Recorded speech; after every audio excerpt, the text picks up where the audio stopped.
tunnista, et tegid vea, käitusid valesti, ütle siis välja, et kogemata tegid, mida iganes on ju meile. Eks ta tahtis lihtsalt oma pereliikmele ka. Kiusatus oli suur. Aga see ongi see mõte, et natukene ju võib.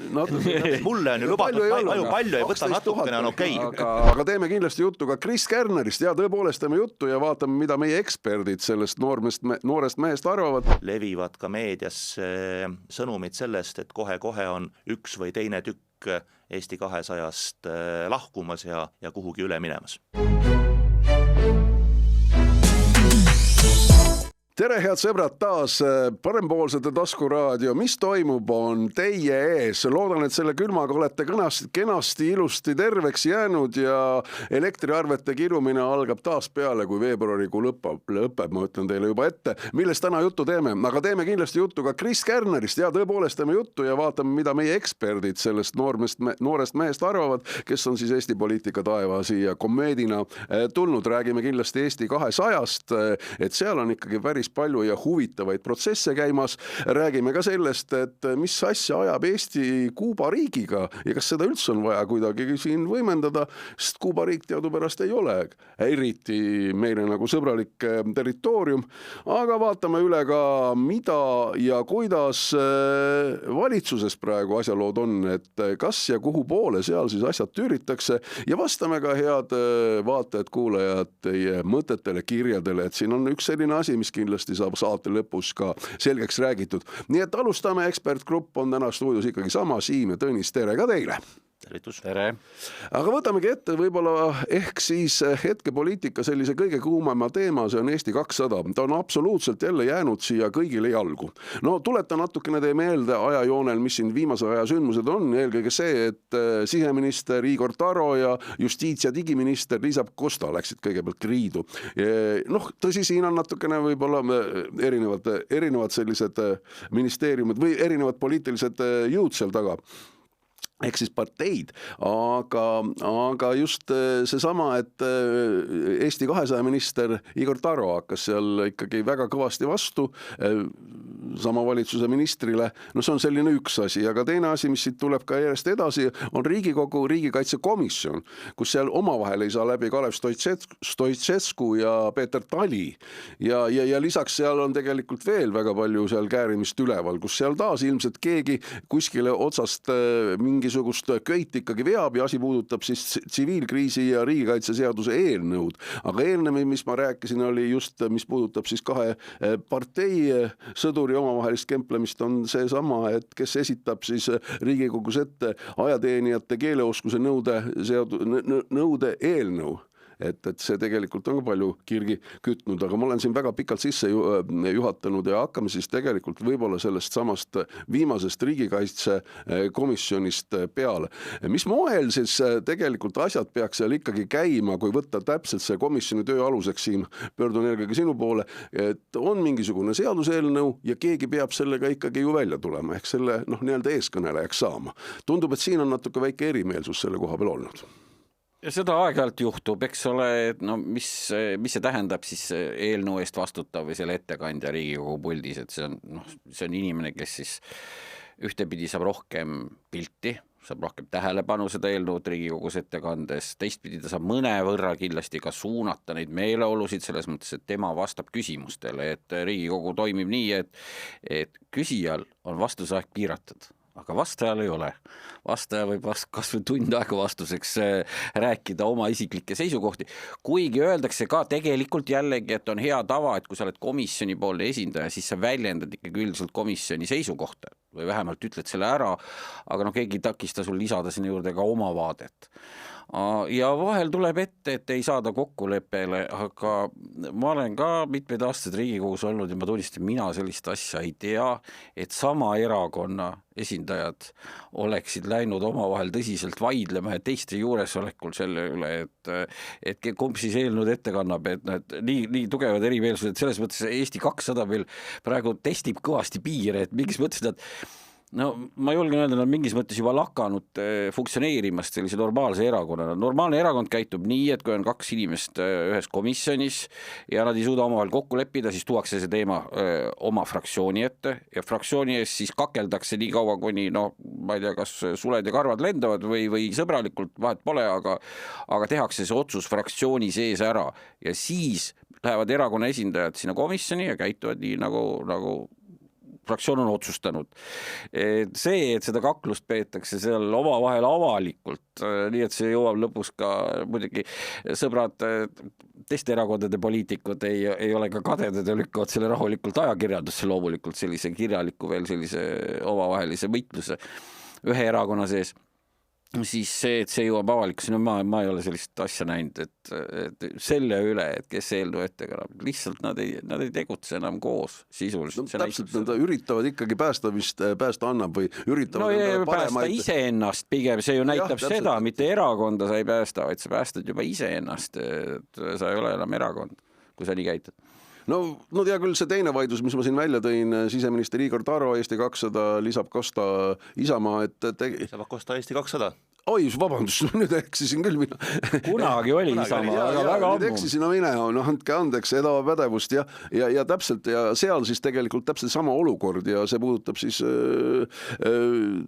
uusi karistusmeetodeid, mis siis tuleksid kasutusele võtta narkodooside arvestamisel, et mis piirnormist alates siis üks või teine narkodoos siis ütleme siis karistusseadusliku väljatöötamise mõistes muutub aktuaalseks. No see on taas jälle ilmselt möödarääkimise küsimus või on see ikkagi taas selline nagu on väikest poliitilise intriigi otsimine ja koha kätte näitamine kellegile? Ma arvan, et seal on, mis puudutab Taro ja Pakosta avalikku vaidlust, rõhutame jälle avalikku vaidlust, siis siin on nagu, see on selles mõttes suurepärane torm, et siin on 2 trendi omavahel nagu kokku saanud ja tekitanud sellise täiusliku tormi. Et ühest küljest see, et on Justiitsministeeriumi ja Siseministeeriumi ametnike vahel erinev vaade sellele, kuidas tuleks Eesti narkopoliitikat ja ka karistuspoliitikat narkokuritegude valdkonnas korraldada, et see on ammune rivaliteet, teada, et ametnikel on erinevad nagu arvamused. Ja nüüd ongi küsimus selles, et kas minister esindab eeskätt mingisugusel poliitilisel maailmavaatel veendumusel põhinevat arvamust või ta on puhtalt ametkonna pressiesindaja, kes kannab avalikkuse ees ette neid sõnumid, mis siis läbi kantsleri, asekantslerite, osakonna juhatajate tema lauale tulevad. Kui ma vaatan Igor Taro karjääri siseministrina, siis esimestest päevadest alates tema on valinud väga selgelt selle teise suuna. Et seda on poliitika kõnepruugis nimetatud paadi tegemiseks, ehk see lähtub siis sellisest eeldusest, et kui sa tahad poliitikuna nagu ellu jääda ja sul tugevat erakondlikku seljatagust ei ole, et siis üks kõige lihtsam viis selleks on olla võimalikult meele järgi ametkonnale. Sest kui sa oled olukorras ministrina, et sa pead võib-olla hakkama esindama teemas seisukohti, mis ministeeriumi ametnike seisukohtadega ei kattu, siis sa pead alati arvestama sellega, et võivad hakata tekkima kummalised lekked nagu ajakirjandusse, võib hakata tekkima olukord, kus ka ametnikud käivad sosistamas teiste erakondade poliitikutele üht koma teist, ehk sul tekib rivaliteet enda juhitava asutusega. Ja selle vältimiseks on siis kõige lihtsam viis paeta panna, ehk teha selline vaikiv kokkuleppe või diil ametkonnaga, et teie ametnikud defineerivad poliitika ja mina ministrina olen see, kes võtab avalikkuse ära enda peale, ehk lähen siis iga päev kaamerate ette ja muudkui soravalt kannan ette seda sõnumit, mida ametnikud mulle ette kirjutavad. Ja kui ma vaatan Igor Taro käitumist ministrina, siis ma ei ole sellelt mehelt näinud tegelikult mitte ühtegi poliitilise seisukohavõttu, sealt tuleb puhtalt ametkondlike pressiteadete ette kirjutamist. Et ma arvan, et see on selle tormi üks pool, et Liisa Pakostat kindlasti sellises käitumises kahtlustada ei saa. Tema muster on pigem selline, et temal on väga isiklik agenda, et ma arvan, et teda väga palju ei morjenda see, mida ministeeriumi ametnikud on mingil teemal pikka aega kokku kirjutanud, ega teda väga palju ei huvita ka Eesti 200 positsioon, kui seal üldse kunagi on mingit positsiooni olnud, et Liisa Pakosta väga selgelt ajab alati oma asja, et seda ta on oma justiitsministeeriumi ministriks oleku karjääri jooksul väga, väga selgelt näidanud ja loomulikult see tekitab siis pidevalt selliseid nii-öelda konflikti olukordi. Nüüd selle nii-öelda kahe agenda vahelise võitluse pealiskiht on siis jah, see nii-öelda Eesti 200 õnnetus, et see on ka ikkagi üsna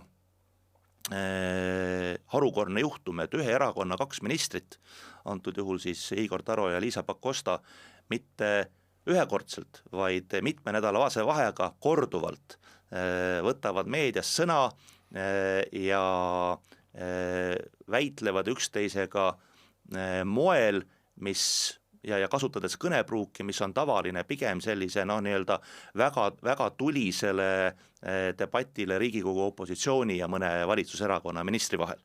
Et ma ka jah sellist pulli nagu väga pikalt ei mäleta, mis viitabki, ma arvan sellele, et Eesti 200 jah ei funktsioneeri enam erakonnana, et tõenäoliselt Kristina Kallasel on seda kõik erakonna juhina kindlasti kurb pealt vaadata, aga näha on, et tal ei ole kas nii-öelda seda jõuõlga, võib-olla isegi enam energiat selle asja ohjeldamiseks, ja seetõttu levivad ka meedias sõnumid sellest, et kohe-kohe on üks või teine tükk Eesti 200-st lahkumas ja kuhugi üle minemas. No need on juba nähtud ka ju tegelikult. Minu arust siin ajakirjanikud jätsid kasutamata magusa võimaluse küsida siis erakonna esimehe Kristina Kallase käest, et kummal seisukohal siis tema on. Et kas tema on siis koos oma erakonnakaaslasi Igor Taroga, oma ministriga, või tema on koos oma ministri Liisa Pakostaga. Kus siis see erakond seal on, et seda nad oleksid võinud rohkem küsida ja selgitada. Ja tegelikult on see üldse harukordne olukord, et ühe erakonna käes on nii justiitsministri kui siseministri portfellid, et tavaliselt ikkagi tasakaalustatuse huvides, et see kogu see õigusriigi pool oleks nagu laiemalt kaetud, siis püütakse anda need erinevatele erakondadele. Seekord kuidagi nad on kohtade jagamisel läinud nii, et need on mõlemad Eesti 200 käes, aga isegi vaadake ajast, kui seal on tavaliselt alati olnud eri erakondade esindajad, siis nad on ikkagi kuidagi üldiselt sellistes küsimustes leppinud oma vahel eraldi formaadis, kuskil kaameratest eraldi, kuskil uste taga ilma avalike kooskõlastusringideta on need asjad selgeks vaieldud. Ja siis tuldud ikkagi avalikus ette, kui mingi ühisne seisukoht, ühine positsioon, ühisosa on saavutatud. Et nüüd on veel erakordne see, et veel ühest erakonnast ka ja nad ikkagi ei suuda nagu ühisele positsioonile jõuda. Et muidugi ega see kokkuvõttes me võime siin muheleda ja muiata selle üle, aga muidugi ega see, ütleme, Eesti riigi toimimise seisukohast mingi hea märk muidugi ei ole. No samas ma tegelikult natuke vaidleks Tõnissuga vastu, sest et tegelikult hea küll Liisa Pakosta võib-olla ajabki oma agendat ja see ongi tõsi, aga samas kui ütleme, vaadata ministeeriumi sellist soovi, kui sa ütlesid, et Igor Taro puhul on seal selgelt ministeerium selja taga, mida mäiksem on dooside arv, seda rohkem on võimalik ju politseil teha kvaliteetset tööd, neid samu narkokurjategijaid kinni pidada, võib-olla ka selliseid nii-öelda juhupühapäeva tarvitajaid piltlikult vahele võtta, siis doosi suurendamine tähendab see väiksemat koormus ka näiteks ütleme kohtutele ja kogu justiitssüsteemile, et seal võib-olla on ka ikkagi natukene seda ministeeriumi agendat taga, et oma ministeeriumis seismist. Ja pigem on see, et antud küsimuses tõenäoliselt Liisa Pakosta isiklikud vaated ja ministeeriumi võib-olla siis vastava valdkonna inimeste vaated langevad nagu kokku. No nõus, jah. Minu kommentaar oli rohkem suunatud sellele, et Liisa Pakosta pigem ei ole see usin minister, kes võtaks aga kantsleri poolt lauale toodud paberi ja selle ette kannaks, et ta pigem viib ellu väga, väga selgelt enda agendat. Ja poliitikute keeles öeldakse ametnike minister ja poliitiline minister, et võib-olla võiks laias laastus liigitada, et Taro on ametnike minister ja Pakosta on ikkagi poliitiline minister. no kõige viimane tüli, mis siin, või tüli, kuulujutt siis poliitiline praegu vähemasti esialgu on see, et president Alar Karis tahaks lahti saada välisminister Margus Tsahknast, et väidetavalt sellelt teemal ta oli natukene peaministri Kristen Michaliga ka sosistanud ja see on nüüd läinud kulutulena põlema. Otsisime täna ka need allikaid, et kus koha pealt siis võiks see kõik pärit olla. Selgus, et kuskil keegi oli Urmas Reinsalule midagi öelnud, kes täpselt ütles, seda ka keegi täpselt ei tea. No presidendi ja valitsusliikmete ehk ka peaministri kohtumised on suhteliselt sellised tavapärased ja ilmselt on siis president Karis saanud Kristen Michaliga kokku ka ja see on täiesti loomulik. Kuidas need kohtumised käivad, Siim, siis, et kas seal selliseid asju räägitakse või ei räägita? Sa oled paaril sellisel kohtumisel käinud ministrina, tõsi, presidendil olid siis natukene erinevad teised presidendid sellel ajal. Jah, Alar Karist ka tundes, et kas sealt räägitakse sellistel teemadel? mina arvan, et ka Alar Karis on samasugune selles mõttes, nagu teised presidendid on olnud. Võib-olla Arnold Rüütel on siin erand, kes oli selline nagu kuskil natuke udumas maailmas elas kuskil. Aga teised on ju kõik sellised, et räägitakse, nagu oma vahel räägitakse, siis räägitaksegi lihtsalt niimoodi, et keegi ei tee seal mingit ametlikke petitsioone ega mingit demarsse. Nüüd tähendab härra peaminister, te peate võtma ja tegema sellise sammu. Seal ei vestelda niiviisi, siis vesteldakse oma vahel, kuule, mida ta sul räägib seal? Miks ta seda teeb või kuidagi sellises oma meeste stiilis ikkagi käib. Aga mis seal täpselt oli, muidugi see kõik, mis ma isegi imestan, et ERR sellise uudisega avaldas, et see naised saunas rääkisid stiilis uudis ju tegelikult, küsimärk taga ja siis vaatad, kes on allikas, et Urmas Reinsalu opositsiooni esindajat ütleb, et talle üks parlamendiliige rääkis. Jah, keegi kuskil parlamendiliige, kes siis ju selgelt ise ei olnud selle vestluse juures. Ma üldse ministritest öelnud selleks. Iseendast väga inimlik on ju eeldada, me siin räägime veel kuulujutule peale kuulujuttu, aga väga inimlik on ju eeldada, et president, kui ta oli ju selgelt eri positsioonil siin välisministriga, see ei ole ju. Me võime seda ükskõik mismoodi ilustada, aga tegelikult seal vastastikune mossitamine selgelt oli ju, et on loomulik, et president oma sellist pahameelt või teatud nördimust väljendas ka peaministrile, et mis sõnadega, mis täpselt, mis kujul, seda ilmselt teavad ainult Michal ja Karis kahekesi. No aga tal on erimeelsused välisministriga, see on selge, ma arvan, nii vähemasti. Või ei... Küllap mulle tundub, et see erimeelsuste ring on laiem ja ei piirdu ainult välisministriga, et selline hõõrumine Kadrioru ja ma arvan, et ka peaministri erakonna teatud inimeste vahel on ju kestnud pikemat aega. Aga tagasi tulles nüüd võib-olla Eesti 200 ja siin ka Tsahkna juurde, siis täna on ju päris ilmne, et väga paljud parlamendierakondade juhid ja eriti suurel määral kindlasti peaminister Kristen Michal tegelevad selle olukorra ettevalmistamisega, et mis saab siis, kui esimesed suuremad tükid Eesti 200 Riigikogu fraktsioonist ära pudenema hakkavad. Eks Reformierakonnal on kindlasti mure ka enda fraktsiooni kooshoidmise pärast. Et formaalselt on koalitsioonil täna ju kahehäälne enamus Riigikogu saalis. Teatud küsimustes võivad nad loota nendele nii-öelda aknaalustele, aga see kahehäälne enamus tähendab seda, et kui läheb 2, siis on koalitsioon lagunenud ja kui läheb 1, siis on koalitsioon igas mõttes selle viimase poolthääle pantvangis, ehk koalitsiooni püsimine sõltuks siis tegelikult ühest nupule vajatusest Riigikogus, asi, mida ilmselt ükski valitsusjuht ei taha ega suuda väga pikka aega taluda.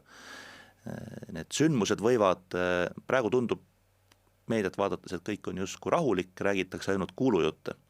No täpselt, siin on veel üks kuulujutt, millest tahtsin ka kohe rääkida. Aga eks see kõik ongi nii, et tõstatub küsimus, et täna ilmselt ei vaatavad kõik enda tulevikule, mõtlevad Eesti 200 ja ka mõned Reformierakonna parlamendiliikmed hommikul peeglisse ja mõtlevad, et kas mina tahan olla see esimene. Ja keegi ei taha olla see esimene. Aga mõtted on väga paljudel peast läbi käinud. Ja kuhu ma viitan on see, et varem või hiljem see esimene astuja tuleb. Ja siis võib sellele järgneda üsna kiire eskalatsioon ehk olukord, kus igaüks hakkab siis vaatama, et mis temast saab. Et Eesti 200 neid sagenenud avalikke tülisid nähes on ju selge, et seal enam omavahel midagi läbi ei räägita ja seal vaatab igaüks, et kuidas tal endal nagu parem antud olukorras on, et seda fraktsiooni ilmselt ei juhi enam Riigikogus mitte keegi. Reformierakonna fraktsioon on kindlasti täna veel paremini juhitav ja koos hoitav, aga suurem murenemine võib ka sinna tükke tekitada. No kui veel nendest kuulujuttudest rääkida, siis veel üks värskemaid on see, et Reformierakond tahab ka sotsiaaldemokraadid ikkagi valitsusliitu tõmmata, et sellest olevat juba ka vaikselt kuskil kuluaarides räägitud. Aga kui palju siin paneb ikkagi kriteeriumi ette just sellele samale võimalikule valitsuse remondile ja võimalikele nende inimeste nii-öelda ülejooksmisele, olgu ta siis Eesti 200-st või kuskilt mujalt parteist, see ikkagi nüüd kindlaks määratud kuupäev 2. september, kui presidendi valimised peaksid siis Riigikogus alguse saama. See on ikkagi suhteliselt kohe, kui Riigikogu pärast suvepuhkust tuleb kokku ja tegelikult siis jääb veel ju aega päris palju ikkagi ju valimisteni. Tõsi, mis on aega? Need tegelikult mõned ju ja paljud juba alustavad praegu kogu selle kampaaniaga, aga ikkagi, et oleks ta seal kuskil, ma ise näen novembris võib-olla, saaks sealt sujuvalt kuidagi üle minna ja võib-olla valutumalt üle minna. Ma ei tea, mulle vähemasti nii tundub. Kuidas te arvate, kas see on nagu mingisugune selline otsustav tärmin ka just nende igasuguste selliste poliitiliste liikumiste jaoks? Üldiselt on Eestis tavaliselt nii läinud, et kui presidendi valimistel tekib nagu probleem, et ei suudeta ära valida, mingi segadus, ei saada kokkuleppeid, siis see kuidagi avalik arvamus ikkagi näeb vastutavana selle eest peaministrit. Et ütleme ikkagi valitsuskoalitsiooni ja siis valitsuskoalitsiooni sees selle juhti. Et see on justkui ikkagi, kui ei suudeta mingeid kokkuleppeid teha, käib seinast seina, hääletused kukuvad järjest läbi, seal hakkab tulema Riigikogus 3 hääletust, kui need läbi kukuvad, läheb siis edasi, siis hakkab tekkima see meeleolule, mis te olete seal mingid saamatud, ei suuda kokku leppida ja siis see pöördub nagu isiklikus plaanis ikkagi peaministri vastu, et selles loogikas peaks Michal tegema kõik, et need hääled seal Riigikogus kokku korjata. Ehk siis ka see sotsiaaldemokraatide juurdevõttu ei ole suge. Neil ei ole mitte kuskile nagu sellest pääsu, et nad tehku mis tahavad, nad peavad ühel hetkel seal müts peos, et enne võtsid sotsidel natist kinni, on ju, ja viskasid aknast välja, viskasid ukse taha, aga nüüd peavad siis müts peos minema, et näed, siin ikka peame ikka koostööd tegema ja ilusti siis nagu tagasi küsima, eks siis selle raames räägitakse ka kõigest, kindlasti elatakse ka välja mõningaid varasemaid solvumisi, ja kindlasti see on Michalil ka hea võimalus öelda, et aga mis te siis tahate siin riigi juhtimises saada kuni järgmiste valimisteni, pakub mida iganes, kuni ilmselt ministrikohtadeni välja, kui vaja, eks ole. Et see nagu loogiline oleks Michali käitumine selles kontekstis, et neid ettepanekuid ta kindlasti teeb. Sotsidel on siin väga huvitavad valikud, et ilmselt nad ei oska ka tajuda, et mida või kuidas avalikkus või nende valijad suhtuvad erinevatesse, ilmselt nende valijad suhtuvad soosivalt sellesse, kui nad sealt tugevalt positsiooniga väljuvad presidendi valimistes. Kuidas nende valijad suhtuvad sellesse, et nad läheksid mingil kujul seda tänast valitsusliitu toetama. Tundub, et praegu sotsid on selgelt nagu võtnud hoiaku, et see neile head ei tähenda, et see pigem see eemal oleks sellest kambast on neile nagu positiivne, vaatame, kuidas selles läheb. Ja ma tahaksingi nagu rõhutada seda, et valitsus selleks, et Reformierakond ja Michal personaalselt saaksid enda jalgealust kindlustada, on tal esimese asjana vaja luua teatud ühiskondlik foon. Täna tänane ühiskondlik foon selgelt ei toeta seda, et ükskõik milline erakond Riigikogus oleks huvitatud valitsuskoalitsioonile selle tänases nii-öelda ülesehituses lisajõuna appi minema. Ja Reformierakond on lubanud nüüd siin märtsi alguses, Reformierakond on pidanud sisemiselt siin erinevaid seminare, lubanud tulla välja uue visiooniga, saame siis kuulda, mis Reformierakond 2.0 saab olema, aga ma ei ole väga kindel, kas see poliitilist reaalsust ja seda ühiskondlikku fooni muudab. Pigem ma ennustaks seda, et kui Reformierakond tahab teha jõupingutusi selleks, et näiteks sotsid ikkagi enne sügist valitsusse tuua, siis hakkab Reformierakond väga tugevalt üles ehitama hirmutamiskampaaniat, ehk on vaja seesama nii-öelda EKREIKE hirm väga tugevalt välja maalida, sest see oleks nagu peaaegu ainukene võib-olla kang, millega luua siis platvorm sotside koalitsiooniga liitmiseks. Lauri Läänemets sotside juhina on ju praegu väga selgelt välja öelnud, et temal mitte mingisugust huvi Michali valitsusse minna ei ole. Ja ma arvan, et reformierakonnased ei saa sellest veel aru, et ühiskonnas on toimunud selline suurem muutus, mille mõju on pikaajaline. Et Reformierakond on olnud Eesti poliitikas ju aastakümneid nii-öelda jõud number 1-2 ja Reformierakond täna seda enam ei ole. Lisaks on nii maailmapoliitikas kui Eesti poliitikas toimunud niivõrd palju muutusi, et me oleme liikunud ühest tsüklist teise ja ühiskond väga selgelt ootab muutusi poliitikas. Täna Eesti poliitikas sellel muutuse lainel on triivinud väga palju, eks ju, siin populistike lubadustega Isamaa ja Keskerakond. Reformierakond esindab pigem seda vaadet ühiskonnale, millest ka suur osa sellest nii-öelda klassikaliselt liberaalselt mõelnud valijatest tahavad tegelikult exitit teha.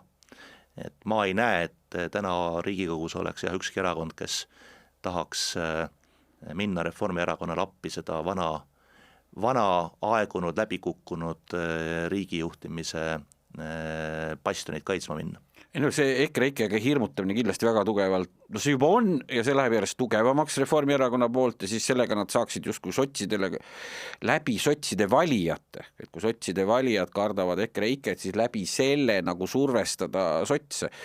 Aga kindlasti oleks ju ka Reformierakonnale võit, kui president saaks ära valitud nii-öelda sealt nende tiivast ja nende poolt, et seda saaks Michal välja mängida omapoolse võiduna, et see oleks tal on siit nagu võita selles mõttes ka väga palju, et see kuvand, et tal mingi sisepoliitiline võit üle tüki aja oleks tal midagi nagu ka selles mõttes ette, seda saab nagu erakond oma kampaanias üldiselt hästi välja mängida, et meie ikkagi panime paika presidendi, siit tuli suur võit teha jälle mingid reklaamid ja panna võit hüüumärgiga sinna kirja, et see oleks neile väga hea võimalus.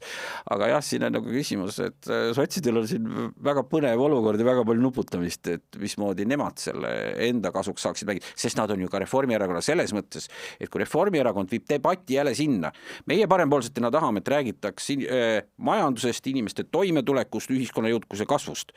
Reformierakond tahab ja ka sotsid tahavad, et oleks väga palju sellist kultuurisõdade pidamist ja vastandumist nii-öelda liberaalselt, ma ei ole üldse sellega nõus, kuidas Eestis neid mõisteid defineeritakse, aga see on eraldi pikem jutt, aga nii-öelda liberaalide ja konservatiivide vahel, eks ole, liberaalne pool ja siis EKREIKE ja selles nad on omavahel konkurendid.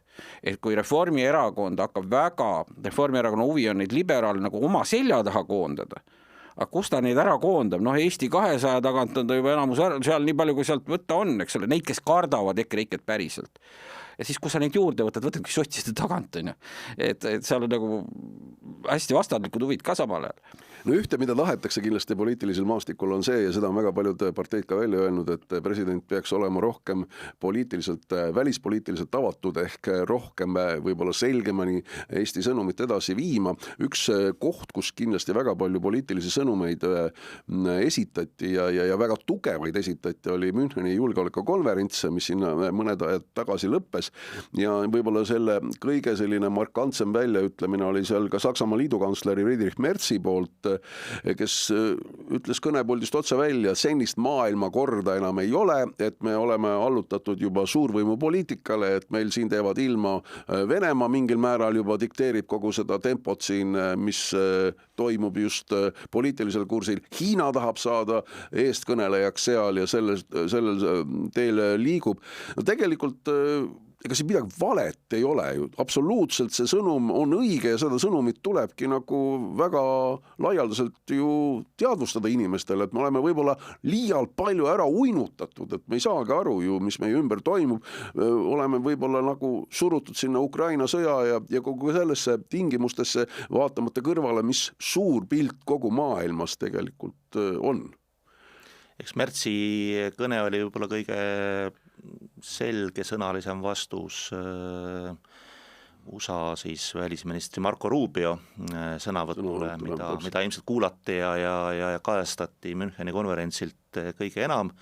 Toodi esile seda, et Rubio oli oma sõnakasutuses vaoshoitum kui aasta varem seal samas kõnelenud USA asepresident J.D. Vance, ja otsis mõningal määral nii-öelda suhete leevendamist Euroopa riikidega, aga sõnum oli väga paljuski sama ja märkimisväärne oli see, et Rubio kiirustas Müncheni konverentsilt kiiresti lahkuma, sest tal oli vaja 2 kohas veel ära käia.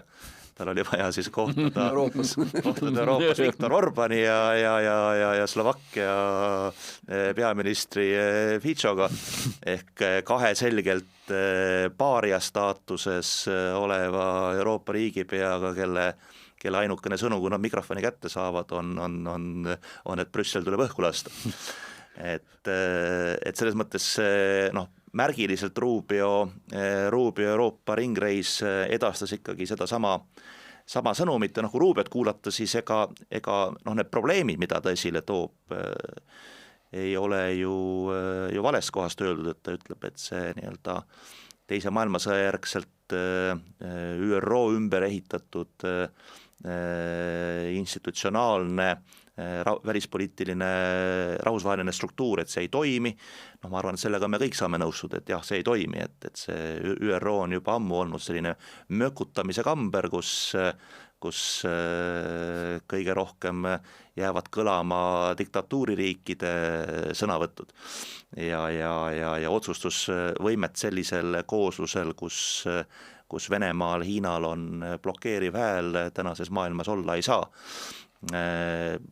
Rubio kritiseeris tugevalt ka sellist majanduslikku degradeerumise ja allakäigupoliitikat, väga palju kritiseeris ta Euroopa nii-öelda avatud piiride poliitikat, millega avaldab harjamatult tuge siis ka teatud poliitilistele jõududele Euroopas, et sedasama on rääkinud ju kogu aeg Orban, aga ka Merzi ehk siis Saksa tänase valitsusjuhi üks peamiseid rivaale AfD Saksamaal on kogu selle nii-öelda rändepoliitika tõstnud oma kampaaniate põhiteemaks ja USA vabariiklased on varjamatult avaldanud oma sümpaatiat AfD-le ehk väga selgelt andnud tänastele Euroopa liidritele Saksamaal, Prantsusmaal mõista, et nad tahaksid nendes riikides näha valitsuse juhtimas hoopis kedagi teist. Et see on ka üpris tavatu selline käitumine välissuhtluses. Nüüd teine teema on see, et kuidas nendele tõdemustele, et senist maailmakorda enam ei ole, reageerida, mis sinna asemele tuleb. Ja eks see on väga palju tabude murdmise aeg, ma arvan, et see ka järgmise aasta jooksul enne Riigikogu valimisi saab Eesti Riigikogu valimiste eelsete välispoliitika debattide üheks põhiteemaks. Et mäletame, et kui algas Venemaa kallaletung Ukrainale 2022. aastal, siis oli tabu öelda avalikus debatis seda, et me peab olema plaan B juhuks, kui mingil põhjusel NATO mehhanism ei käivitu. Täna ei ole see enam tabu. Täna mitte küll nii otseste sõnadega, aga diplomaatilisemas keeles räägivad seda kõik suuremad Euroopa juhid, et me peame mitte NATO kõrvale ehitama alternatiivset struktuuri, aga NATO raames tugevdama seda nii-öelda Euroopa komponenti, mis piltlikult öeldes tähendab seda sama, et kui puhkeb konflikt ja Ameerika ütleb, et nad ei tule NATO kaitsega kaasa, siis peab olema Euroopa, ja see on stsenaarium, millega täna reaalselt arvestatakse, siis peab olema Euroopa piires alternatiivne mehhanism, kuidas siiski NATO käivitada siis nii-öelda Euroopa NATO-na. Möödunud aastal Müncheni konverentsil, eks ole, palju juttu sellest Euroopa äratuskellast kuni küsimuseni, kõik oli juba kõrini sellest jutust, et nüüd äratuskell on helisid. Aga mulle tundub, et nüüd on ikkagi inimesed ennast voodist välja ajanud, et vastik küll see kell piriseb ja siis vajutad teda kinni ja siis aega läks aega. Aga näha on, et vahepeal on voodist vähemalt paljud Euroopa liidrid on voodist välja üles tõusnud, võib-olla esimese ringutanud, seal esimesed loksud vett ära joonud, mingid sussid jalga pannud, mingid tegevusplaanid on juba olemas, eks ole, esimesed relvad ka tellitud on ju. Et see mulle ka Mertsi kõne väga meeldis, et see on ikka meeletu pööre, mis on Saksamaal toimunud, eks ole, riigist, kes sisuliselt elas siiamaani, kuni viimase ajani, kuni möödunud aastani elas üle oma seda minevikku, 80 aasta tagust minevikku ja seda lüüa saamist ja läbipõlemist nagu ühiskonnana.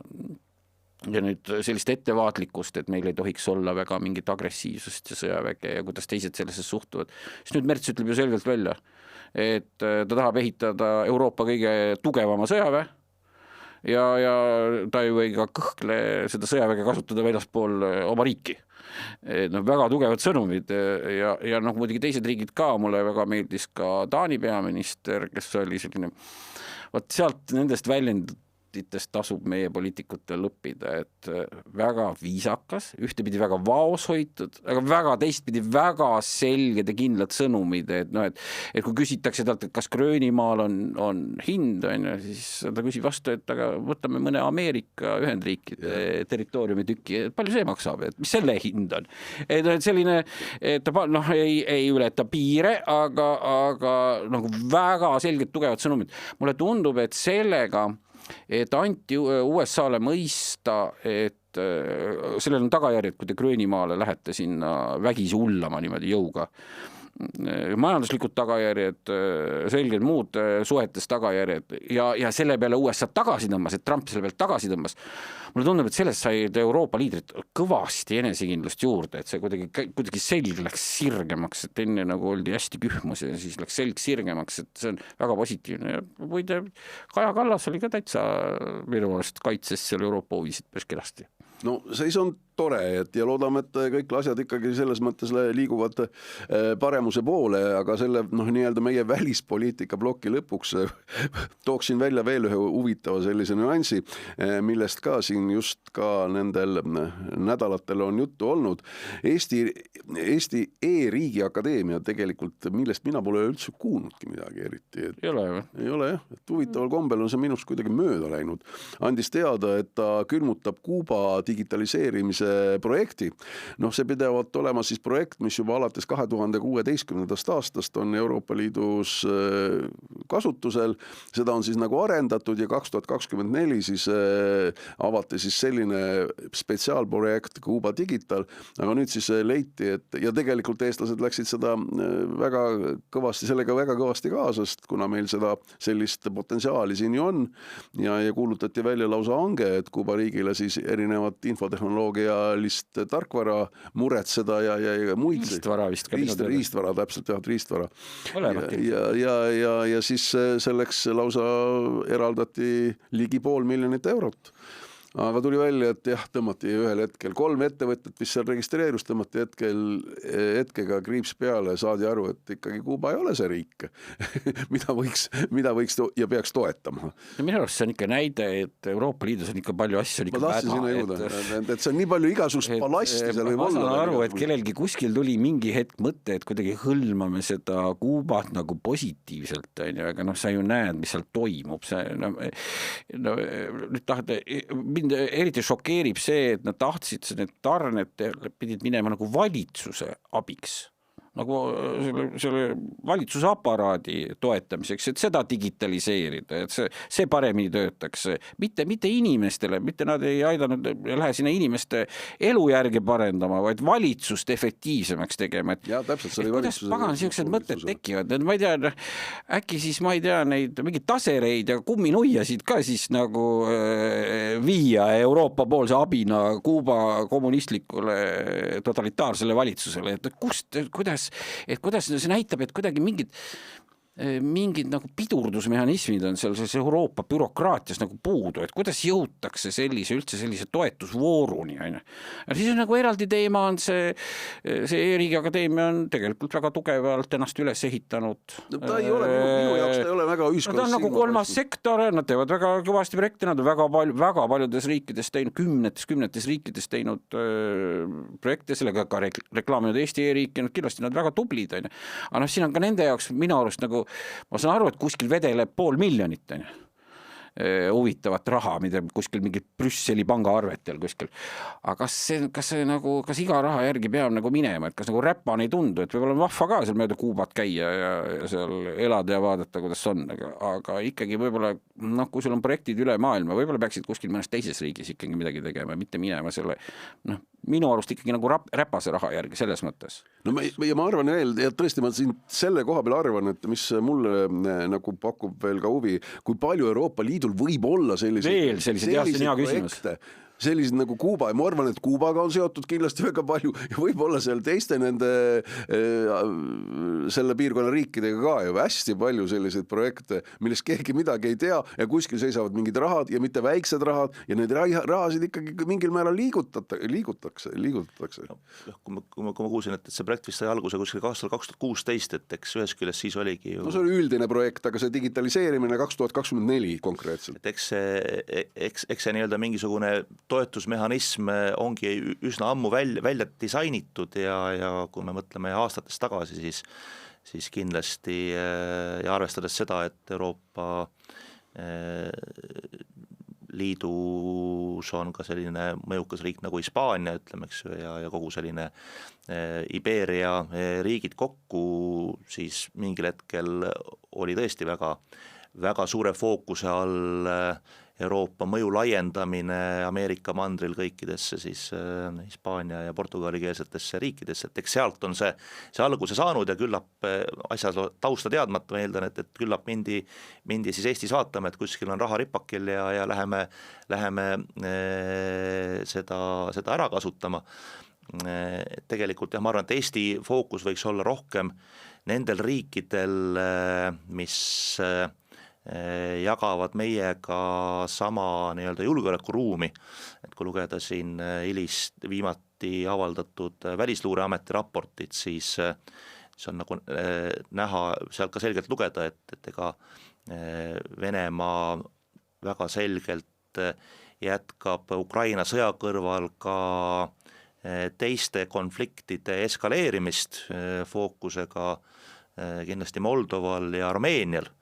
Ehk võib-olla need on need suunad, kuhu Eesti peaks enda kõikvõimaliku sellise nii-öelda nii arenguabi kui muu nõustamise ja jõustamise vaadet pigem suunama ja koostöös seda siis ka erasektori organisatsioonidega, et meie eesmärk oleks ju see, et Venemaa ei suudaks oma Venemaa mõju naabruskonnas riigi haaval pigem kokku kukuks ja selleks on mõistlik meie energiat kulutada. Nojah, kui need arvutid ja mida iganes seal riistvara sinna Kuubasse oleks tarnitud, siis kindlasti me poleks saanud ka kindlad olla selles, et nad sinna valitsussektori kätte oleks jäänud. Pigem need valitsussektor oleks need kuskil realiseerinud eraisikute kätte. See on võimalik, jah. Ja nad oleks sinna läinud rikkamate kuubakate haldusesse juba ja sealt juba edasi. Kuhu vähe on välja jõuda? Tahan välja jõuda sinna, et korruptsiooni tajumisindeks rahvusvaheliselt selline kokku pandud andmete kogum, selles on Eesti 12. kohal, suhteliselt heal positsioonil, aga seal siiski tuleb välja teatud selliseid, ütleme, punkte, kus me võiksime nagu ennast järgi võtta. Üks asi on kindlasti seesama parteide rahastamise probleem, millest ka praegu Riigikogus väga palju räägitakse, ja teine on see ikkagi, ütleme, mis sealt ka välja tuleb, on see, et selline, ütleme, parteiline, kas just nüüd ütleme korruptsioon, aga selline nagu ikkagi siis jah, korruptsioonikuritegevus on ikkagi meil täiesti veel ju eksisteerimas. Kas me saame siit ikkagi välja lugeda seda, et meil kõik asjad ei ole korras, kuigi see koht on ju hea, aga midagi parandada tuleks ikkagi veel päris palju? Koht on hea rahvusvahelises mõõtes, aga mis paistab silma on jah see, et Eesti on paigale jäänud. Jah, pigem see on ilus termin siia. Et kui aastast Eesti parandas oma positsiooni selles nimekirjas, siis nüüd juba 3. aastat tammume me paigal, võib-olla hea on see, et ei ole olnud tagasilangust, aga vaadates jah, võib-olla teatud tendentse, mis meil siin ka Eesti poliitilises ruumis on, siis mul hakkab tekkima kerge mure, et võib-olla me oleme sattumas ka teele, kus me ühel hetkel hakkame seal nagu tagasi langema. Et see Transparency International, neil on oma metoodika, mille järgi nad neid teevad, toovad välja mitmeid ka kommentaari iga riigi kohta. Eesti puhul on siis üheks põhiliseks probleemiks toodud erakondade rahastamise järelevalve nõrkus. Sellest oleme ka meie oma saadetes rääkinud, et mis need probleemid siin on erakondade tulu poole pealt, kindlasti kogu see nii-öelda sidusorganisatsioonide teema, mille puhul siin ka nüüd üks erakond Isamaa on ju hetkel uurimise all olnud. Samamoodi on Eestis avalik saladus ja ei ole näha, et tänastel parlamendierakondadel oleks soov kuidagigi moodi piirata rahamuulade kasutamist. Rahamuulad on siis inimesed, kes kannavad erakonnale mitte enda, vaid kellegi teise käest saadud annetusi.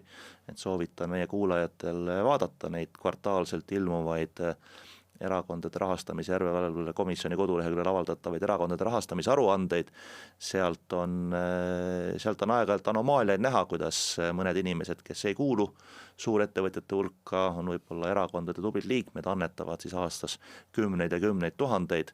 See ei tundu kuidagi eluliselt usutav, et keegi poole või kolmandiku oma sissetulekust mitte ühel aastal, vaid regulaarselt erakonnale annetab.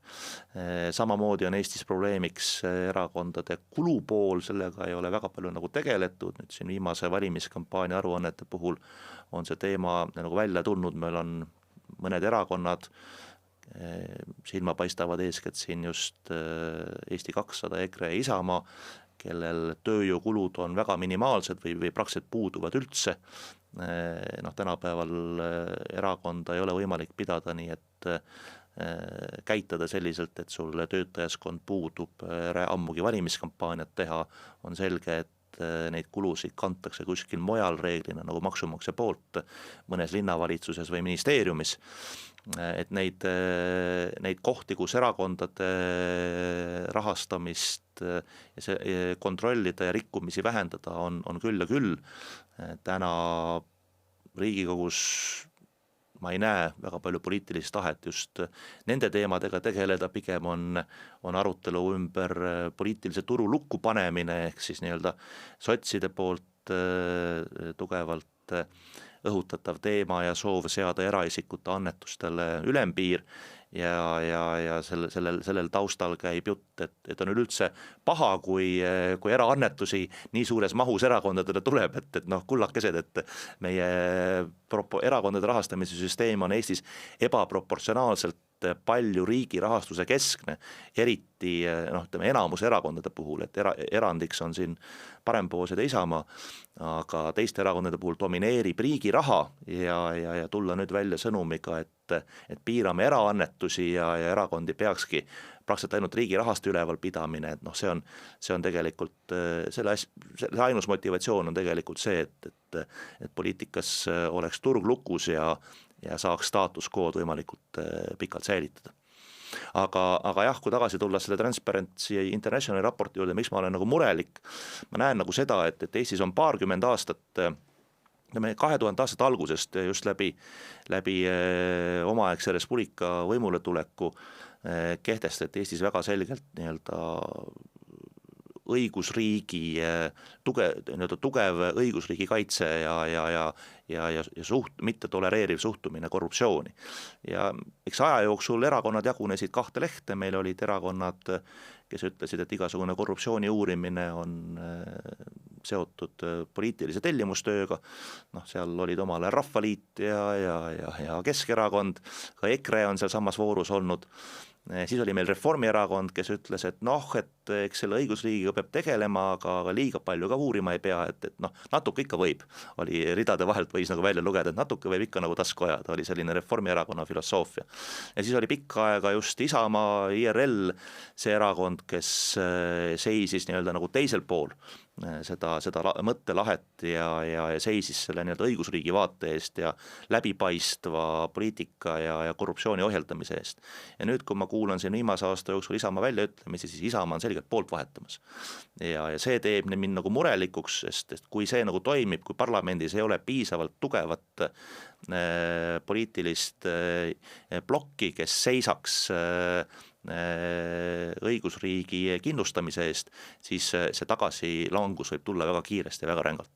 No siin lähinäide lähinädalast oli ka see, kui rääkida just kohtuotsuste taustal, siis praegu Riigikogu liikme staatus on peatatud Kalle Laanetil, aga kes on olnud nii kaitseminister, justiitsminister, enne seda veel kõrge politsei juht ja jäi kohtus süüdi just nende üürilepingute pärast ja esimene asi, mis ta pärast otsuse teadasaamist ütles, oli see, et selles kõiges on süüdi endine peaprokurör, et see on tema kättemaks, et sellist retoorikat on kogu aeg nende asjade juures sul kasutatud. Keegi on kuskil süüdi, mitte et sina ei eksinud millegi vastu, aga võt, see on tema kättemaks konkreetselt. Jah, kui sellist Kalle Grüntelit sellist juttu ajavad, siis siis me vast saame kuidagi aru, miks see nii on, aga kui Reformierakonna tipp-poliitik sellist juttu räägib, siis tunnista, et tegid vea, käitusid valesti, ütle siis välja, et kogemata tegin, mida iganes on meile. Eks ta tahtis lihtsalt oma pereliikmele ka. Kiusatus oli suur. Aga see ongi see mõte, et natukene ju võib. Mulle on ju lubatud, palju ei võta, natukene on okei. Aga öelda, et nüüd prokurör on süüdi, et seal niimoodi läks, mis asja, aga kui veel mõelda korra, et kiirelt, et ma rõhutan, see on korruptsiooni tajumise indeks, mõõdetakse seda, kuidas inimesed tajuvad seda. Ja kui siin viimase aja peale mõelda, tuli ju hiljaaegu see otsus, et Tallinna Sadamas ei jõutudki mingi tulemuseni Tallinna Sadama kriminaalasjas ja kohtuasjas ja see oli ju nii suure mastaabiline raha kaduma minek. Ma kontrollisin enne saadet üle aastal 2015 lõpus moodustati Riigikogus erikomisjon selle juhtumi puhul. See oli nii suur korruptsioonijuhtum. Ja alguses meid hoiatati, et see, mida meile ka räägiti seal meie komisjoni liikmetele, et me ei tohi seda uurimise huvides, me ei tohi sellest moel rääkida. Aga nüüd on nii palju möödas ja uurimine kõik on läbi käinud ja avalikustatud kõik info, mis on, aga mis mulle seal meelde jäi, oli ikka reaalsed rahapakid nagu inimese kodus põrandal. Reaalselt, mitte mingid digitaalsed numbrid kuskil Sajusaarte pangaarvetel. Reaalselt inimesed saadi kätte reaalsete rahapakkidega. Ja ei midagi. narkokaubandus kõik tasemel, Ja- seal me ja- näeme ja- selliseid ja- illustratiivseid pilte. jäi midagi ja jäi meelde ka väljend, eks ole, kuidas üks asjaosalistest ütles, et mis on ka meedias läbi käinud, et tema tunneb ennast nagu soomusrongis, temaga ei juhtu midagi. Eks ole, tegu oli ka Reformierakonna liikmega muide, härra Kiiliga, et miks ta ennast tundis soomusrongis, on siiamaani nagu segaseks jäänud, et miks ta ennast nii kindlalt tundis. Ja et see lõppes mitte millega, ma tahan selle jutuga välja jõuda sinna, et see lõppes nagu justkui juriidiliselt mitte millegagi, mingi läbikukkumisega menetluslikult õiguskaitseorganite poolt, see on nagu kindlasti mõjutavad sellised asjad seda indeksit. No seal veel mingisuguseid liikumisi praegu toimub, et seal tahetakse uuesti seda tsiviilkorras raha välja nõuda ja et tahetakse sellega ikkagi edasi minna. Aga ikkagi see kriminaalasi kukkus läbi. No selles mõttes küll, jah. Aga neid näited on ju veel meil. See ei ole ainukene see selline näide. Aga jõuaks nüüd Chris Kärneri juurde. Alguses lubasime, tuleb lubadus täita vaatajate kuulajate ees. Noor poliitik tuli komeedina taevasse omavalitsuste valimiste ajal Tartus Isamaa nimekirjas. Kogus üle 1600 hääle, pani seal sellise rekordi maha, et midagi ei olnud teha. Noormees tuli võtta volikokku vastu ilusti kenasti, mida ta ka tegi, aga just need tema väljaütlemised, mille pärast siis on erakond seal juba algust saadik teda nahutanud, eelkõige Grand Old Man Tõnis Lukas on seal olnud kogu aeg ikkagi mures, mis noorpoliitik seal teeb. Nimetame teda ikkagi poliitmaastikul nooreks ja need väljaütlemised, kus seal siis sotse tuleb kõrvaldada teatud viisidel ja nüüd siis selle holokausti teemaline sõnavõtt, ma lihtsalt vaatajatele kuulajatele tuletan meelde, miks me sellest kõigest räägime, on viinud siis selleni, et lõpuks siis võeti ikkagi jõud kokku ja öeldi, et Chris, sinu koht ei ole meie ridades, ehk Isamaa siis oli tegemas sellise tähtsa otsuse, et venitati seda kummi, mis siin venitati, aga lõpuks vist ikkagi viskas kellelgi tõsiselt üle, et ei ole päris normaalne jutt, mida nagu räägitakse seal siis, või mida ta räägib. Need on need dilemmad, mis kogu aeg erakonna juhtpoliitikute ees on, et keda me siis enda nimekirja kandideerima kutsume, keda me erakonda vastu võtame, et oli ju teada, ma ei tea, kas sina tunned isiklikult, oled kokku puutunud Chris Kärner? Olen. Sina oskad teda kirjeldada ka inimesele, et meie ilmselt mina ei ole ilmselt Tõnis ka ei ole temaga isiklikult kokku puutunud, et mis ta nagu muidu tüpaažina on või kui palju on selles nagu teesklust, kui palju seda päris, aga see, mis poliitikutele välja paistab, on ju. No ma julgen öelda, et parempoolsete erakonna juhatus oleks keeldunud sellise inimese vastuvõtmist, sest oleks öeldud, kuulge, mis te teete, et ärge tehke nii. Et see, et Isamaa otsustas sellise inimese vastuvõtteks, see näitab ka mingi moraalinorme. Et mulle tundub, et nüüd see väljaarvamine on pigem selle tõttu, et kardetakse kaotada valijaid, mitte see, et kuskil sees oleks mingi sisemine tunne, et selline tüüp ei peaks meie erakonda kuuluma või meie fraktsiooni kuuluma, vaid see, et avalikkuse hukkamõist, et seal toimub see kalkuleerimine, et kui ta meie nimekirjas, siis ta toob meile 1000 häält, 1500 häält, 2000 häält, on ju. Ja eriti huvitavad on erakonna juhtidele sellised tegelased, kes toovad sellisest sinu tüüpilisest valijaskonnast kõrvalt hääli juurde, et sa nagu mingi teist niši, mida sa võib-olla muidu kätte ei saa, ja siis, keda võib-olla muidu kätte ei saaks, siis ta toob sulle, see on nagu ekstra hääled, ta toob sulle nagu valimist, nagu lisahääli ja lisakohti, on ju. Et need on alati väga huvitavad sellised erakonna juhtidele sedalaadi tegelased, on ju. Aga siis on ka kuskil on see, et ühel hetkel sellised tegelased hakkavad teiselt poolt sult jälle hääli viima. Et kui palju, seda on palju keerulisem mõõta. Seda mitu häält ta valimistel sai, me teame, mitu häält ta valimistel ära viis. Ka võib-olla juba nendel valimistel Isamaa tagant, seda palju keerulisem mõõta, et ilmselt siis, et see, et nad üldse vastu võtsid, et nad ta kandideerima panid, et nad ta fraktsiooni võtsid, see näitab, et neil ei olnud omal sees mingit moraalset probleemi selliste inimeste aktsepteerimisega. Aga ilmselt nad nüüd hindasid lihtsalt, et Chris Kärner hakkas neid hääli viima, mitte tooma. Mina ei tea, kuidas Chris Kärner Isamaasse sattus, et kas see oli nii, et Isamaa Tartu piirkonna kauaaegne juht Kaspar Kokk käis mööda linna ringi ja otsis nii-öelda kandidaate, kes noori kõnetaks või oli see mingil muul moel. Mina ka ei tea, huvitav jah, et aga see on päris hea mõte või päris hea huvitav selline koht, et kuidas see nagu nii-öelda kokkusaamine toimus üldse. Pigem ma arvan, et ikkagi Kaspar Koka initsiatiivi läbi. Vot ma ei tea, aga ma tean, et läbi siin viimastel aastatel on Isamaa Tartu piirkonda Kris Kärner ei ole esimene selline värvikas inimene, mõned aastad tagasi liitus Isamaaga üks teine värvikas Tartu inimene nimega Madis Sütt ja temaga koos pidi tulema üle 400 väga noore inimese, kelle vahel tema oli varasemalt loosinud välja siis iPhone'i, et saada kokku 500 inimest ja registreerida ära erakond, see oli vist Rahva Tahe oli selle nimi, et tema sattus ka, temast tekkisid siis ka ühel hetkel sellised tundmused hakata Eesti iibeprobleemidega tegelema, lõid pakatama isamaalised väärtused ja tahtis Madis Sütt koos 400 pluss liikmega Isamaa erakonda tulla. Ja kui me vaatame Kris Kärneri siin kohalike valimiste järgset seda tralli, mis käis, siis mulle tundus, et Kris Kärner mingil hetkel tundis ennast üsna kindlana, et ta ei olnud mitte üksi, et tal oli ka nagu teatud seljatagune. Et kui me vaatame siin ka ettevõtja Parvel Pruunsillaga seotud tema sõprade sotsiaalmeediakontosid, näiteks Peeter Espak, ütleme, siis seal on ka ajalooliselt Kris Kärneri sellist poliitilist legitimeerimist päris hoogsalt harrastatud, nüüd viimase konflikti puhul vist küll mitte. Et ilmselt siis Kris Kärner läks jah ka tema patroonide jaoks üle piiri, aga ilmselgelt Kris Kärner ei olnud, teda on esitletud küll sellise nii-öelda süsteemi välise kandidaadina, tal on see nii-öelda trumpilik nii-öelda nagu leibel külge kleebitud ja öeldud, et ta sealtkaudu jah, nii-öelda laiendas siis Isamaa toetajaskonda, aga Kris Kärner ei olnud, mulle pigem tundub, et Kris Kärner ei olnud ikkagi päris juhuslik ja üksik ära eksinu seal Isamaa valimisnimekirjas, vaid mingil hetkel ta tundis väga selgelt endal seljatagust. No ilmselt nüüd hakkab teatud või mõne partei tormijooks selle.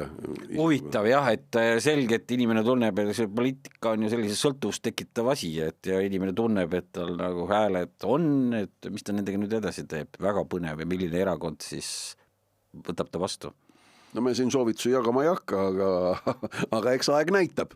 Aga siia saate lõppu veel tahaks ära õiendada ühe vaataja kuulaja küsimuse ja see puudutab just parempoolsete maksupoliitikat, et inimesel on jäänud siis selline mulje, et me tahaks nagu makse tõsta, samas on talle ka selgitatud, et tegelikult idee on ikkagi käibemaksu alandada 20%-le, tulumaksu 18%-le, automaks viia ka 0 peale. Et mis nende maksudega siis parempoolsete puhul on, teeme selle nüüd selgeks, et ei oleks sellist jälle mitte aru saama. Kumb teist soovib seda lähemalt natuke selgitada? Parempoolsed tahavad hoida sellist lihtsalt ühetaolist maksusüsteemi ja madalaid maksumäärasid, mis tähendab seda, et me punkt 1 ei komplitseeri üle maksusüsteemi, mis tähendab seda, et me ei loo erinevaid nagu astmeid, erinevaid erisusi väga palju, mille administreerimine on kulukas, mis süvendaksid väga palju, nii-öelda oleks küll poliitilise debati mõttes paljudel erakondadel huvitavad, aga ei annaks tegelikult väga selget otsest nagu mõju. Otsene mõju on ikkagi maksude langetamisel, seetõttu on parempoolsed öelnud välja, et jah, meie eelistus on viia käibemaks tagasi 20% peale, mitte hakata tegelema erinevate käibemaksu erisuste laiendamisega ja meie kasvav probleem on kindlasti muutuv tööturg ja tööjõu konkurentsivõime, et meil ei ole mõtet tööturgu nagu töötamist üle maksustada, et jätame inimestele rohkem raha kätte, mitte ärme jaga seda ümber erinevateks toetusteks, seetõttu suund peaks olema tulumaksu allaviimine ja ka sotsiaalmaksule lae kehtestamine, et nii jääks tegelikult, tunneks iga inimene, et pingutan rohkem, teenin rohkem, mulle jääb reaalselt rohkem raha kätte. Ja toetuste jagamine, ma segan siia vahele, toetuste jagamine oleks vajaduse põhine. Meil on selleks olemas registrid, millede alusel me saame ikkagi leida need kõige haavatavamad ühiskonnakihid üles ja just täpselt seda siis silmas pidada, et toetuste suurus sõltuks sellest, milline on inimese positsioon kui vajadus. Jah, võib-olla sellest on inimestel tekkinud mingi arusaamatus, et me rõhutame seda, et riik peaks jagama toetusi neile, kes seda päriselt vajavad, et läheksid õigesse kohta, et mitte lihtsalt, et kogutakse raha kokku, siis jagatakse selle suvaliselt jälle laiali, et me oleme nii kriitilised nende riigi kulutuste koha pealt, siis võib-olla osadel on jäänud mulje, et me tahame selle kuhugi mingi riigi panga arvetele seda raha koguda. Ei. Me tahame, et see raha jääks inimeste taskusse, et inimesed saaksid ise. Inimesed, ettevõtted, Eesti majandus saaks ise seda raha kasutada, et riik teda üldse kokku ei korjakski, võimalikult vähe korjaks. See on meie asja mõte, et seda ümberjagamist oleks lihtsalt vähem. Nii et selgitan veel kord lõpusi ära, et praeguse külma ilmaga on Eesti tubli perekond 3-liikmelise või 3 last perekonnas ja puhkab ilusti kenasti praegul külmal ajal Egiptuses. Pereisa on just saanud oma pangakontole riigi poolt teatud summad, mis on laste eest ette nähtud. Tema jaoks on see täiesti köki-möki. Tema võtab sealt sellest samast paarist sellel veel lisaks seal õlut ja absoluutselt ei vaata selle poole, kas riik on talle selle mingisugune 300 eurot andnud näiteks või mitte. Teine pool on see pere, kes mitte kunagi ei sattu sinna Egiptusesse ja kelle jaoks 300 eurot on väga suur raha, et see pere saaks selle raha. See on selle asja mõte.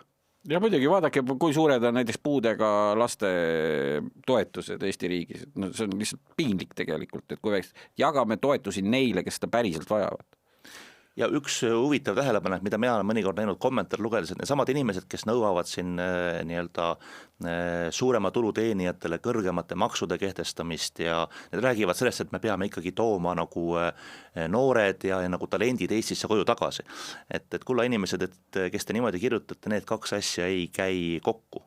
Et sellel tänapäeva maailmas, sellel inimesel, kes tahab pingutada, kellel on talenti, tal on väga palju võimalusi, mitte ainult nagu Eestis. Ja kui me keerame enda maksusüsteemi tuksi, kehtestame kõrgeid makse, maksustame, ütleme, et tegelikult suurema tulu teenimine, jõukus on nagu mingisugune pahe, siis sellise suhtumisega me küll ühtegi talenti koju ei too, sellise suhtumisega me annamegi noortele teada, et parem minge siit ära, sellepärast et alati on mõni riik, kes oskab teie töötamise tahet, teie talenti paremini hinnata ja ei hakka seda nagu kõrgete maksudega karistama.